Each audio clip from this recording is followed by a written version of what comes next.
വഴുതനയും കൊണ്ട് ചോറിനും ചപ്പാത്തിക്കും അടിപൊളി ഒരു കറി നമുക്ക് ഉണ്ടാക്കിയെടുക്കാം. ഇത് മാത്രം മതിയാകും ചോറിനും ചപ്പാത്തിക്കെല്ലാം.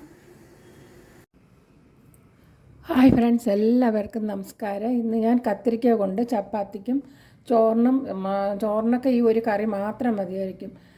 അങ്ങനെയുള്ളൊരു കറിയാണ് ഉണ്ടാക്കുന്നത്. സാധാരണ ഈ കത്തിരിക്കയാണ് എടുത്തിരിക്കുന്നത്. കത്തിരിക്ക നീല കത്തിരിക്കയാണ് എടുക്കേണ്ടത്, വലുത്. അത് ഒരു കത്തിരിക്കയും പിന്നെ അതിൻ്റെ കാൽ ഭാഗവും കൂടിയുണ്ട്. നമുക്കിനി തുടങ്ങാം. ആദ്യം കത്തിരിക്ക നമുക്കൊന്ന് ഈ ഗ്യാസിൽ അടുപ്പിച്ച് വെച്ച് തന്നെ ഒന്ന് ചുട്ടെടുക്കാം. ഇങ്ങനെ കണ്ടോ, ഇങ്ങനെ ചുട്ടെടുക്കാവുന്നതാണ്. ഇങ്ങനെ വയ്ക്കാം.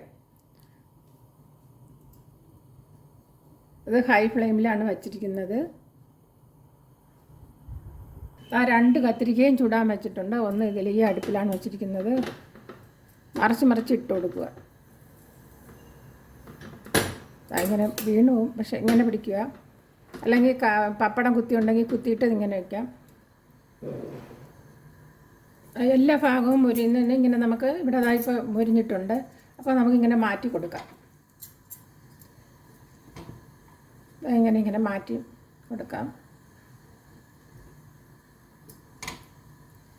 എന്നിട്ട് ഇങ്ങനെ മറിച്ചിടുമ്പോൾ ഗ്യാസ് തീ കുറച്ചതിന് ശേഷം അപ്പോൾ നമുക്ക് പിടിക്കാൻ പറ്റുന്നതാണ്. ഇങ്ങനെ വെച്ച് കൊടുക്കാം. എന്നിട്ട് ഗ്യാസ് കൂട്ടി വയ്ക്കാം.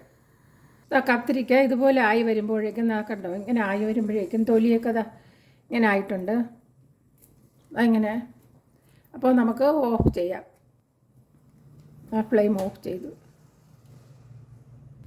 ഇനി നമുക്ക് വേണ്ടത് 5 വെളുത്തുള്ളി അലി വലുതാണ്. പിന്നെ ഒരു സവാള, സാമാന്യം വലിപ്പമുള്ള ഒരു സവാള, പിന്നെ വലിയ 2 തക്കാളി, ഇത്രയാണ് എടുത്തിരിക്കുന്നത്, പഴുത്ത തക്കാളി. ഫ്രൈ പാന് ചൂടാകുമ്പോൾ നമുക്ക് ഒരു 4 ടേബിൾ സ്പൂൺ വെളിച്ചെണ്ണ ഒഴിച്ചു. 2 ഒഴിച്ചു, 3 ഒഴിച്ചു, 4 ടേബിൾ സ്പൂൺ ഒഴിച്ചിട്ടുണ്ട്. കാരണം കത്തിരിക്കയും കൂടി വഴറ്റേണ്ടതായിട്ടുണ്ട്. എണ്ണ ചൂടായിട്ടുണ്ട്. അപ്പോൾ നമ്മുടെ ഈ വെളുത്തുള്ളി അലി ഇതുപോലെ അരിഞ്ഞത് കൊടുക്കാം. വെളുത്തുള്ളി ഇട്ട് 1 മിനിറ്റ് ഹൈ ഫ്ലെയിമിലാണ് വെച്ചിരിക്കുന്നത്. അപ്പോൾ നമുക്ക് സവാള ഇങ്ങനെ ഏത് രീതിയിൽ വേണോ സവാള അരിയാവുന്നതാണ്. ഞാൻ ചെറുതായിട്ട് അരിഞ്ഞതേ ഉള്ളൂ. ചോപ്പറിൽ വെച്ച് സവാള ഇട്ട് കൊടുക്കാം. ഹൈ ഫ്ലെയിമിൽ തന്നെ ഒന്ന് വെച്ചൊന്ന് വഴറ്റിയെടുക്കാം. ഈ ലോ ഫ്ലെയിമിലോട്ട് നമ്മൾ വെച്ചിട്ട് 2 മിനിറ്റ് ഹൈ ഫ്ലെയിമിൽ വെച്ച് ലോ ഫ്ലെയിമിലോട്ട് വെച്ചിട്ട് നമുക്ക് തക്കാളി അരിയാൻ പോവാം. സവാള ഗോൾഡൻ കളർ ആയിട്ടുണ്ട്. അപ്പോൾ നമുക്ക് ഫ്ലെയിം കുറച്ച് വെക്കാം. കുറച്ച് വെച്ചതിന് ശേഷം നമുക്ക് 2 ടീസ്പൂൺ, അതായത് 1 ടേബിൾ സ്പൂൺ മുളക് പൊടി ഇട്ട് കൊടുക്കാം. സാധാരണ മുളക് പൊടിയാണ്. 2 ടീസ്പൂൺ ഇട്ടിട്ടുണ്ട്. അതായത് 1 ടേബിൾ സ്പൂൺ ഇട്ടു. കുറച്ച് വെച്ചിരിക്കുകയാണ്. തീ മുളകൊന്ന് മൂക്കുന്നതിന് വേണ്ടി. ഫ്ലെയിം കൂട്ടി വയ്ക്കരുത്, വെച്ചാൽ ഇത് കരിഞ്ഞു പോകും. മുളകൊന്ന് മൂത്ത് 1 മിനിറ്റ് കഴിയുമ്പോഴേക്കും നമുക്ക് ഈ തക്കാളി ഇട്ട് കൊടുക്കാം. അതിനോടൊപ്പം 1/4 ടീസ്പൂൺ ഉപ്പും കൂടി ഇട്ട് കൊടുക്കുക. ഇനി ഒന്ന് ഇളക്കി എല്ലാം ശരിയാക്കി കൊടുക്കാം. ഉപ്പുണ്ടാകുന്ന നോക്കുക.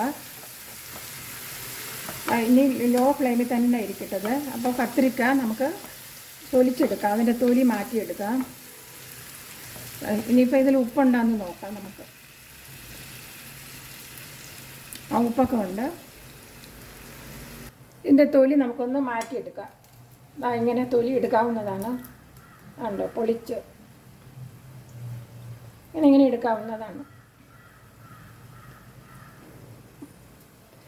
വഴുതലങ്ങ കൊണ്ട് ഇതുപോലെ ഉണ്ടാക്കുന്നതാണ്. നീളം വഴുതലങ്ങ, പച്ച വഴുതലങ്ങ കൊണ്ടും ഇതുപോലെ ഉണ്ടാക്കാവുന്നതാണ്. ഇതേപോലെ വഴുതലങ്ങയും ഉണ്ടാക്കാം. ഏത് കത്തിരിക്ക ഉണ്ടാകും, നേരത്തെ ഞാൻ പറഞ്ഞ മാതിരിയല്ല, ഏത് കത്തിരിക്കയോ വഴുതലങ്ങയോ കൊണ്ട് ഇതുപോലെ നമുക്ക് മുഴുവനും തൊലിച്ച് എടുക്കാം. ആ തൊലിയൊക്കെ കളഞ്ഞിട്ട് മിക്സിയുടെ ജാറിൽ ഇതെല്ലാം വെന്തിട്ടുണ്ട്. ഇങ്ങനെ ഈ കത്തിരിക്കയാണെന്ന് തോന്നത്തില്ല, അത്രയ്ക്ക് നല്ല രീതിയിൽ നമുക്ക് ഇതുപോലെ മിക്സിയുടെ ജാറിലൊന്ന് ക്രഷ് ചെയ്തെടുക്കാം. ഇതുപോലെ ഉണ്ടോ, എല്ലാം വെന്തിട്ടുണ്ട്. ചുട്ടപ്പോൾ ഉണ്ടോ, ചോറിന് പിന്നെ ഇത് മാത്രം ഉണ്ടെങ്കിൽ ചപ്പാത്തി, ദോശ ഇതിൻ്റെ കൂടെ എല്ലാം കഴിക്കാവുന്നതാണ്. ഇതിലേക്ക് ഒരു 1/2 ടീസ്പൂൺ ഉപ്പും കൂടി ഇടാം. മിക്സിയുടെ ജാറിൽ ഒന്ന് നമുക്ക് തരിതരിപ്പോടെ അരച്ചിട്ട് വരാം. അപ്പോൾ നമ്മുടെ ഇത് ചെറിയ തീയിലാണ് ഇട്ടിരുന്നത്. ഒരിക്കലും ഹൈ ഫ്ലെയിമിൽ വയ്ക്കരുത്. അതായത് എല്ലാം ഒന്ന് മൂത്തിട്ടുണ്ട്. പല ബർണറും പല രീതിയാണ്. ഒരു 4 മിനിറ്റ് കൊണ്ട് ഇതെല്ലാം ആയിട്ടുണ്ട്. അപ്പോൾ നമുക്ക് നല്ല മൂത്തിട്ടുണ്ട്. ഇതുപോലെ അരച്ചെടുത്തിട്ടുണ്ട്. ഉണ്ടോ, നല്ലവണ്ണം അരയിൽ തരിതരിപ്പോടെ. എന്നിട്ട് ഇതിലോട്ട് തട്ടി കൊടുക്കാം. ഉണ്ടോ, മുഴുവനും തട്ടാം. ഇത് നമുക്കൊന്ന് ഇളക്കി കൊടുക്കാം. വെള്ളമൊന്നും ഒഴിക്കരുത്. വെള്ളമൊന്നും തൊടാതെയാണ് ഇത് ഉണ്ടാക്കുന്നത്. നല്ല മണമാണ് വന്നിട്ടുള്ളത്. കണ്ടോ, എല്ലാം കൂടി കൂട്ടി യോജിപ്പിക്കാം. നല്ലവണ്ണം യോജിപ്പിച്ചിട്ടുണ്ട്. എന്നിട്ട് നമുക്കൊന്ന് അടച്ച് ചെറുതിയിൽ തന്നെ വയ്ക്കാം. 5 മിനിറ്റ് ചെറുതിയിൽ ഇരിക്കട്ടെ.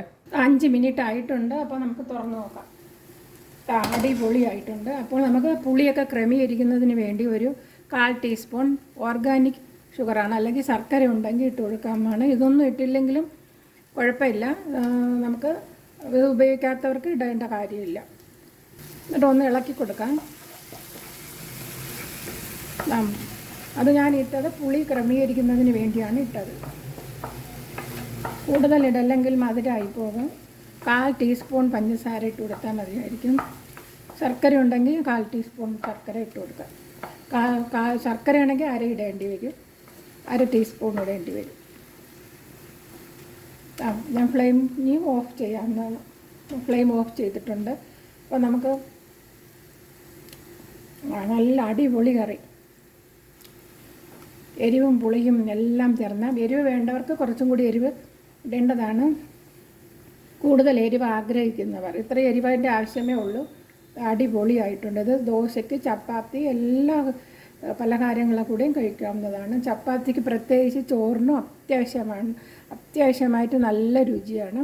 ഇനി എല്ലാവർക്കും നന്മ ഐശ്വര്യം ഉണ്ടാകട്ടെ. എൻ്റെ ഈ ചാനൽ സബ്സ്ക്രൈബ് ചെയ്യാത്തവർ സബ്സ്ക്രൈബ് ചെയ്യുക. ബൈ. ഇനി അടുത്തൊരു വീഡിയോയുമായി കാണാം. തീർച്ചയായിട്ടും ഇത് നിങ്ങൾ ഉണ്ടാക്കണം. ഏത് കത്തിരിക്ക ആയാലും വഴുതല ആയാലും ഇതുപോലെ ഉണ്ടാക്കി എടുക്കാവുന്നതാണ് നമുക്ക്.